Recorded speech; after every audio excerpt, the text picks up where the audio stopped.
오늘 말씀으로 함께 들어가 보도록 하겠습니다. 어제 말씀에서 우리는 유다 땅에 내려진 메뚜기 재앙을 보았습니다. 요엘이 경험했던 메뚜기 재앙은 여호와의 날 최후의 심판에 대한 예고편 같은 그런 기능을 한다는 것도 말씀을 드렸습니다. 그 심판의 길들로 나아가는 이들에게 옷을 찢지 말고 마음을 찢으라 라고 하면서 돌이키라는 말씀이 있었습니다. 주님을 전심으로 찾고 부르짖을 때 주의 영이 이스라엘에 부어질 것이고 끊어진 미래를 이어갈 수 있는 소망이 생긴다라는 것을 어제 말씀을 통해서 우리가 확인할 수 있었습니다. 그런데 오늘 말씀에서 요엘은 그보다 더 앞으로 나아갑니다. 어떻게 더 앞으로 나아가는가? 이방을 향한 하나님의 심판까지 선포하고 있습니다. 단순히 이스라엘의 회개와 회복만을 예언하지 않고 이스라엘을 압제하는 이방을 향한 심판까지도 말씀하고 있습니다. 사실 그렇게 하기가 어려운 상황이었을 것입니다. 아직 요엘의 시대는 이제 유다 왕 8대 왕이었던 요아스 시대의 이제 부름을 받았던 그런 선지자였는데 그 시대는 아직 여전히 영적으로 어두운 가운데 있었던 시절이었습니다. 그런 상황 속에서 겨우겨우 이제 어떻게 해가지고 이스라엘의 회개와 회복까지는 언급할 수 있을지 모르지만 그 이유를 넘어서서 오히려 유다와 이스라엘을 위하여 심판하시는 이방 민족들을 심판하시는 하나님을 바라보고 그분을 신뢰하기까지는 사실 쉬운 일이 아니었을 것이다 생각합니다. 회개를 넘어서 하나님의 통치를 바라볼 사람들, 그러니까 회개를 통하여 돌이켜 죄사함을 받는 것을 넘어서서 우리 삶에 또 당시에 있었던 사람들의 삶에 있어서 하나님의 통치까지 바라볼 수 있는 그 믿음의 눈이 과연 우리에게도 있는지 한번 생각해 보아야 할 필요가 있겠습니다. 그래서 예언자적인 상상력이 참 풍부한 우리 요엘 선지자를 통해서 하나님의 그 계시를 예언자적인 상상력으로 우리 요엘이 이제 말씀을 선포를 하고 있습니다.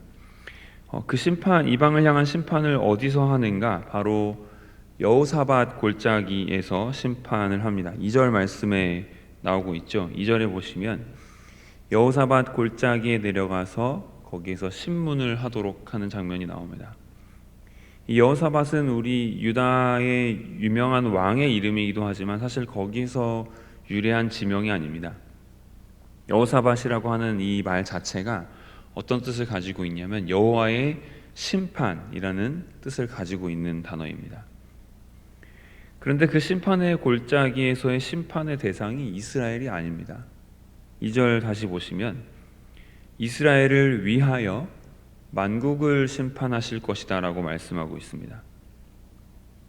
신문을 하기 때문에 이제 그 만국의 죄목들이 밑에 보면 나열되어 있죠. 어떤 죄목들이 있는지 한번 보실까요?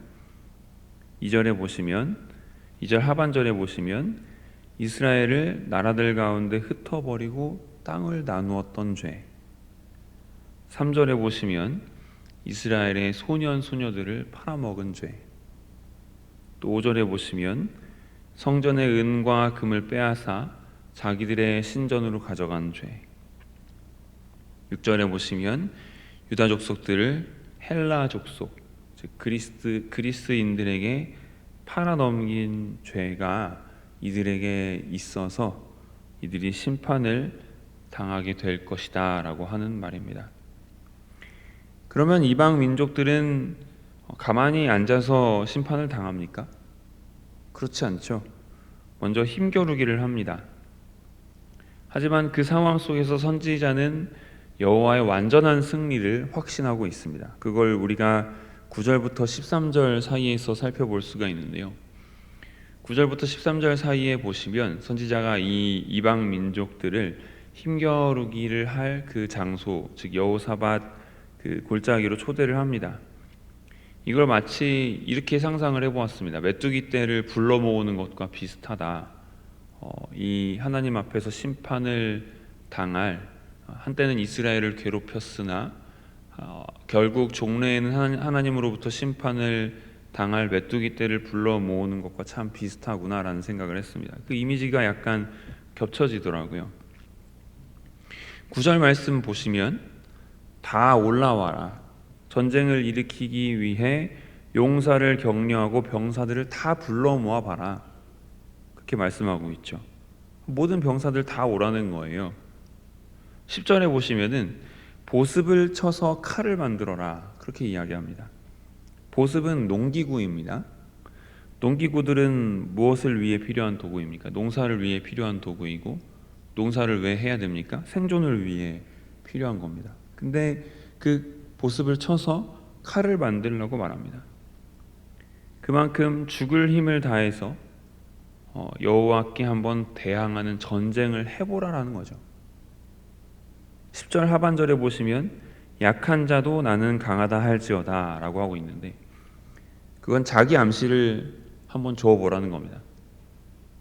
여호와 앞에 두려워 떨리더라도 나는 강하다, 나는 강하다, 그렇게 암시를 줘가면서 한번 힘써 나와보라는 겁니다. 온 힘을 다해서 여호와 앞에 맞서보라 라고 하는 겁니다.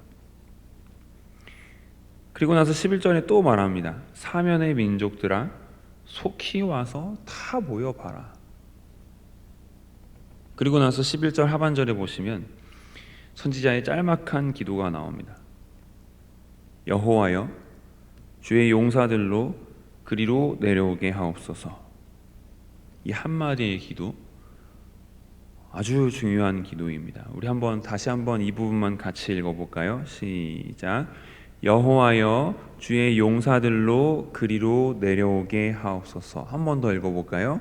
여호와여 주의 용사들로 그리로 내려오게 하옵소서.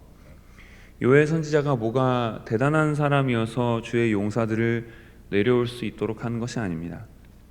당시 이스라엘이나 유다가 그럴 만한 자격이 있어서 주의 용사들을 불러낼 수 있었던 것이 아닙니다.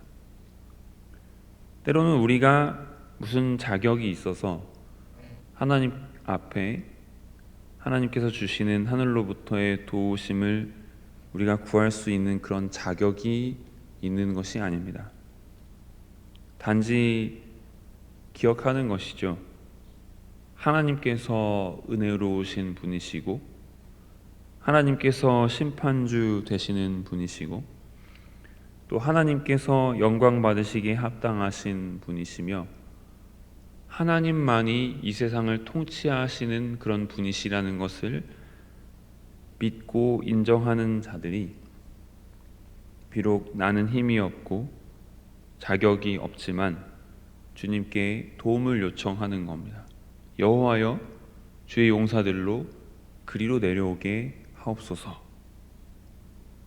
그러면 14절에서 말하듯이 아무리 사람이 많아도 여호와의 날이 가까이 오면, 15절에서 말하듯이 해가 캄캄하고 세상이 어두워질 때에도 여호와께서는 16절에서 볼 수 있듯이 자신에게 피하는 백성들의 피난처가 되시고 그들을 보호하시는 굳건한 산성이 되십니다. 온 만물을 통치하시는 우리 하나님께서 그에게 피하는 사람들을 친히 보호하시고 인도하시는 그런 심판주이자 또 구속주이자 또 통치자가 되시는 것입니다. 우리가 이 부분을 항상 가슴에 담아두어야 하겠습니다. 이 세상은 하나님 통치하시는 나라입니다. 이 세상은 하나님께서 결국은 통치하고 계시는 곳입니다. 근데 우리는 때로는 넘어지고 또 믿음이 없어질 때마다 이 세상을 하나님께서 통치하신다라는 사실, 그리고 앞으로 종래의 미래에 그분의 놀라우신 뜻이 결국은 반드시 이루어질 것이라는 사실을, 그분의 통치가 반드시 통치가 반드시 이루어질 것이라는 사실을 잊어버리고 살 때가 많이 있습니다. 그것을 볼 수 있는 예언자적인 상상력이 저희들에게 없습니다. 그 너머를 바라볼 수 있어야 되는데 그 너머를 바라볼 수 있는 지혜와 능력이 지금 문제 앞에서 허덕이고 있는 우리들의 입장에서는 그것을 바라볼 수 있는 능력이 없는 것입니다. 그래서 이 말씀을 통해서 믿음의 눈을 들어 그때를 바라볼 수 있게 되기를 원합니다. 우리의 삶 가운데 우리를 통치하시는 주님, 결국 통치하실 것이고 결국 이루실 것이라는 것을 이 요엘 선지자가 믿음의 눈을 들어 그리하였던 것처럼 우리도 그 믿음의 눈을 들어 우리를 통치하실 하나님을 바라볼 수 있는 우리 모두가 될 수 있게 되기를 소망합니다. 기도하시겠습니다. 하나님, 이 말씀을 통하여 저희들로 하여금 새로운 눈을 뜨게 하여 주셔서 감사드립니다. 우리는 그때를 바라볼 수 있는 믿음이 없습니다. 주님께서 이 땅 가운데 이 땅을 통치하실 그때를 바라볼 수 있는 능력이 지금 없습니다. 우리는 겨우겨우 회개하고 돌이키자, 거기까지는 그래도 바라볼 수 있을지 모르지만 그것을 넘어서서 이 땅 가운데 임하신 하나님의 통치, 이 세상의 모든 어그러진 것들을 바로잡으시는 하나님의 놀라우신 심판의 사건들이 있을 것은 감히 상상치도 못하고 있습니다. 우리들에게 믿음의 눈을 들게 하여 주시옵소서. 성령님 임재하여 주셔서 그때를 바라보게 하여 주시옵소서. 각 이 사회도 어렵고 문제가 많이 있지만 각 가정마다 여러 가지 어려움들로 인해서 하나님을 바라보는 것을 멈추고 있는 사람들이 있지 않습니까? 그 어려움을 넘어서서 하나님의 통치를 바라보고 그때를 기대하는 사람이 되게 하시고 또 그 하나님의 기준에 맞게 우리가 주님 앞에 마음을 찢고 돌이켜 회개하며 나아가는, 그래서 아픈 마음으로 아픈 영혼으로 우리의 사랑하는 사람들을 위해 기도할 수 있는 자들이 될 수 있도록 인도하여 주시옵소서. 우리가 기도할 때 다시 한번 주님 앞에 아뢰옵니다. 주님, 이 땅 가운데 내려오셔서 통치하여 주시옵소서. 요엘 선지자가 여호와여 주의 용사들로 그리로 내려오게 하옵소서라고 고백했던 것과 같이 간절히 우리도 그와 같이 기도할 수 있도록 저희들에게 믿음의 눈을 허락하여 주시옵소서.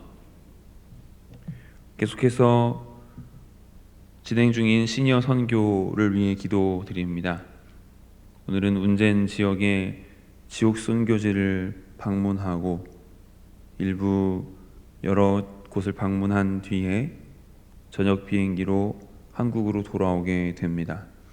그 모든 과정을 선하게 인도하여 주시옵시고 어르신들이 아프지 않도록 도와주시며 그 일본에서의 이 짧은 선교 일정 가운데 하나님을 향한 더욱 뜨거운 소망이 불일 듯 일으켜 세워질 수 있도록 이들과 함께하여 주시옵소서.